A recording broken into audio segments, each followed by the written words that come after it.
Setiap hari kita menikmati berbagai fasilitas umum, mulai dari jalan raya, udara bersih, hingga penerangan di malam hari. Tetapi, pernahkah kamu bertanya, siapa yang menyediakannya? Dan kenapa semua orang bisa menggunakannya tanpa harus bayar langsung? Nah, ini yang dinamakan dengan barang publik, barang yang disediakan oleh pemerintah untuk digunakan bersama tanpa harus saling berebutan. Jadi, pada dasarnya barang publik adalah barang milik pemerintah yang dibiayai melalui anggaran belanja negara tanpa melihat siapa yang melaksanakan pekerjaannya.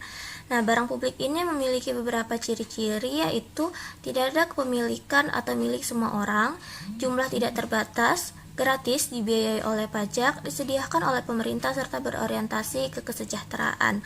Nah, barang publik ini memiliki dua karakteristik utama, yaitu non-rival, artinya penggunaan barang ini oleh satu orang itu tidak akan mengurangi kesempatan orang lain untuk menggunakannya juga. Contohnya itu seperti udara, jadi siapapun itu bisa menggunakan atau menghirup udara tanpa mengganggu orang lain. Nah, yang kedua itu non-eksklusif, artinya tidak ada yang bisa dikecualikan dari pemanfaatan barang tersebut. Semua orang bisa mengaksesnya tanpa hambatan. Contohnya itu seperti jalan lintas atau jalan umum yang biasanya digunakan oleh semua orang. Nah, selain itu, terdapat juga barang publik yang tidak eksklusif, tapi tingkat kepuasan penggunanya itu akan turun karena banyaknya pengguna pada suatu waktu tertentu. Nah, misalnya itu banyaknya mobil yang menggunakan jalan raya sehingga terjadi kemacetan. Sebaliknya, terdapat juga barang-barang publik yang eksklusif namun tidak ada persaingan bagi penggunanya, misalnya penggunaan internet dan fasilitas telekomunikasi. Yang pertama, teori Pigou. Menurut Pigou, bahwa barang publik harus disediakan sampai suatu tingkat di mana kepuasan marginal akan barang publik sama dengan tingkat ketidakpuasan marginal akan pajak yang dipungut untuk membiayai program-program atau untuk menyediakan barang publik. Nah, di samping ada diagram penyediaan dan pembiayaan barang publik yang optimal menurut Pigou. Diagram ini menjelaskan bagaimana pemerintah seharusnya menyediakan dan membiayai barang publik secara optimal menurut Pigou, di mana kurva UU menunjukkan bahwa semakin banyak barang publik yang disediakan, maka tingkat kepuasan marginal masyarakat menurun. Sebaliknya, kurva PP menunjukkan bahwa semakin besar pajak yang dibayar, maka ketidakpuasan masyarakat semakin meningkat. Titik E adalah titik optimal di mana kepuasan marginal dan barang publik sama dengan ketidakpuasan marginal karena pajak. Jika berada di titik D, artinya barang publik masih kurang dan perlu ditambah. Jika di titik F, barang publik terlalu banyak sehingga perlu dikurangi. Dengan mencapai titik E, alokasi sumber daya menjadi paling efisien dan kesejahteraan masyarakat maksimal. Teori Bowen. Bowen mengemukakan suatu teori mengenai penyediaan barang-barang publik dan teorinya didasarkan pada teori harga, seperti halnya pada penentuan harga pada barang-barang swasta. Barang swasta adalah barang yang mempunyai sifat pengecualian, di mana pemilik suatu barang dapat mengecualikan orang lain dari manfaat barang tersebut. Bowen mendefinisikan barang publik sebagai barang di mana pengecualian tidak dapat ditetapkan. Jadi, sekali suatu barang publik sudah tersedia, maka tidak ada seorang pun yang dikecualikan dari manfaat barang tersebut. Jadi, menurut Bowen, jumlah barang publik yang dikonsumsi oleh individu A sama dengan jumlah barang publik yang dikonsumsi oleh individu B. Baiklah, diagram ini menjelaskan hubungan antara harga dan jumlah barang publik berdasarkan kurva permintaan individu A, DA, dan individu B, DB. Dalam kasus barang publik, permintaan total dihitung dengan menjumlahkan nilai vertikal dari DA dan DB. Karena barang ini dikonsumsi bersama oleh semua individu. Kurva DA plus B menunjukkan total manfaat masyarakat terhadap barang publik, sementara kurva S mewakili biaya penyediaannya. Titik perpotongan antara kurva DA plus B dan S menentukan jumlah optimal barang publik yang seharusnya disediakan atau Y. Dan harga total atau PA plus B berbeda dengan barang swasta, di mana harga sama untuk semua orang dan jumlah yang dikonsumsi berbeda. Barang publik memiliki jumlah yang sama untuk semua, namun harga atau kontribusi tiap individu bisa berbeda, tergantung seberapa besar manfaat yang mereka rasakan. Selanjutnya adalah teori Lindell. Eric Lindell mengemukakan analisis yang mirip dengan teori Bowen. Hanya saja, pembayaran masing-masing konsumen tidak dalam bentuk harga absolut, akan tetapi berupa persentase dari total biaya penyediaan barang publik. Dalam perekonomian, hanya ada dua kurva konsumen, yaitu individu C dan D. Analisis Lindahl didasarkan pada analisis kurva interference dengan anggaran tetap yang terbatas. Pada diagram solusi Eric Lindahl, diagram ini menunjukkan bagaimana dua individu C dan D menentukan jumlah barang publik yang optimal berdasarkan kesediaan masing-masing membayar.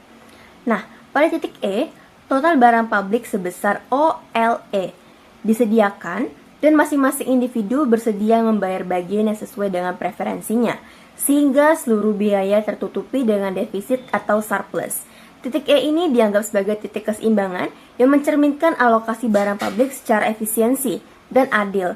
Jika jumlah barang publik melebihi titik ini, misalnya OLZ, akan terjadi defisit karena kontribusi kedua individu tidak mencukupi.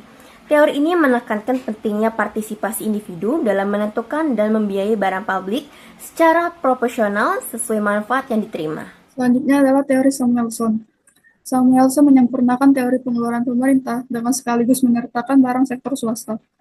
Samuelson menyatakan bahwa adanya barang publik yang mempunyai dua karakteristik, yaitu non-rivalry dan non-exclusionary, tidak berarti bahwa perekonomian tidak dapat mencapai Pareto optimal atau tingkat kesejahteraan masyarakat yang optimal. Diagram teori Samuelson di samping menunjukkan bagaimana kombinasi barang publik dan barang swasta bisa didistribusikan secara efisien kepada dua individu, misalnya R dan S, dalam perekonomian. Diagram ini sendiri terdiri dari 3 panel, yaitu panel A menggambarkan batas kemampuan produksi antara barang publik dan barang swasta.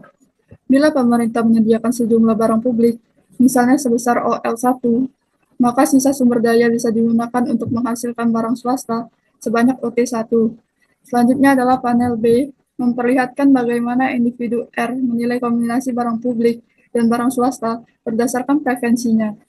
Jika tersedia OL1, unit barang publik, R harus puas dengan OT1, unit barang swasta, agar tetap berada di tingkat kepuasan yang sama. Dan terakhir adalah panel C, yang menunjukkan preferensi individu S, karena barang publik bisa digunakan bersama, S juga menikmati OL1, unit barang publik. Namun sisa barang swasta yang bisa dikonsumsi S hanyalah sisa dari total produksi dikurangi konsumsi R, yakni OT dikurang OT1.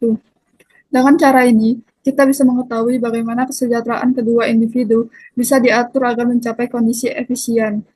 Bila kesejahteraan satu individu meningkat tanpa mengurangi kesejahteraan yang lain, maka itu bukan kondisi optimal. Tapi jika peningkatan kesejahteraan satu individu menyebabkan penurunan pada yang lain, maka ekonomi telah mencapai Pareto optimal, yaitu titik di mana tidak ada lagi perbaikan yang bisa dilakukan tanpa merugikan pihak lain. Teori anggaran. Teori alokasi barang publik melalui anggaran merupakan suatu teori analisa penyediaan barang publik yang lebih sesuai dengan kenyataan karena bertitik tolak pada distribusi pendapatan awal di antara individu-individu dalam masyarakat dan dapat digunakan untuk menentukan beban pajak di antara para konsumen untuk membiayai pengeluaran pemerintah. Gambar di samping merupakan diagram teori alokasi barang publik melalui anggaran.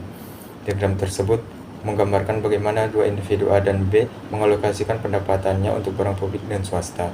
Panel A menunjukkan kurva kemungkinan produksi atau PPC antara kedua jenis barang yang diasumsikan berbentuk garis lurus karena tingkat transformasi antar barang atau MRT dianggap tetap.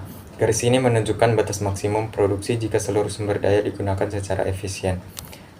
Panel B menampilkan bagaimana individu A memilih kombinasi konsumsi optimal antara barang publik dan swasta. Dengan pendapatan sebesar OM1, individu A mencapai titik keseimbangan di mana kurva indifference menyentuh garis anggaran, yaitu di titik F. Dari sini, A memilih mengonsumsi barang publik sebesar OG1 dan barang swasta sebesar MM1. Panel C memperlihatkan konsumsi individu B dengan pendapatan ON. Karena barang publik bersifat non-rival, jumlah OG1 yang dipilih A juga berlaku bagi B. Sisa barang swasta dari total produksi CL1, yaitu NL1, CL1 dikurang MM1, menjadi konsumsi B. Titik optimal B tercapai di titik di mana kurva indifference B bersinggungan dengan kurva sisa barang swasta yang tersedia baginya. Dari penjelasan yang sudah disampaikan, berikut kesimpulannya.